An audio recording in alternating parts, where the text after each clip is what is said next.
ഭൂചലനം, അതും നമ്മുടെ തൊട്ടടുത്ത രാജ്യമായ മ്യാൻമറിൽ തന്നെ. ഇപ്പോൾ പുറത്തുവരുന്ന റിപ്പോർട്ടുകൾ പ്രകാരം റിക്ടർ സ്കെയിലിൽ 7.7 എന്ന് രേഖപ്പെടുത്തിയ ഭൂകമ്പമാണ് മ്യാൻമറിൽ ഉണ്ടായതെന്ന് നാഷണൽ സെന്റർ ഫോർ സീസ്മോളജി അറിയിക്കുകയാണ്. ഭൂമിയുടെ ഉപരിതലത്തിൽ നിന്നും 10 കിലോമീറ്റർ താഴ്ചയിലാണ് പ്രഭവ കേന്ദ്രമെന്നും പ്രകമ്പനങ്ങൾ മ്യാൻമറിൽ ഉടനീളവും സമീപ രാഷ്ട്രമായ തായ്ലാന്റിലും അനുഭവപ്പെട്ടെന്നുമാണ് റിപ്പോർട്ടുകൾ.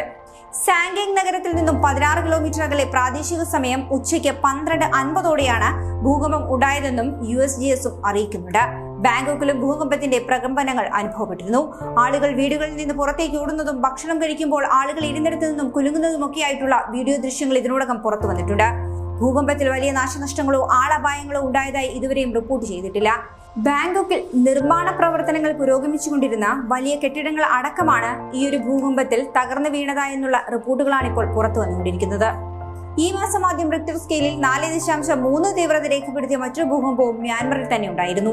നാഷണൽ സെന്റർ ഫോർ സീസ്മോളജിയുടെ റിപ്പോർട്ട് പ്രകാരം 125 കിലോമീറ്റർ ആഴത്തിലാണ് അന്ന് ഭൂകമ്പം ഉണ്ടായത്.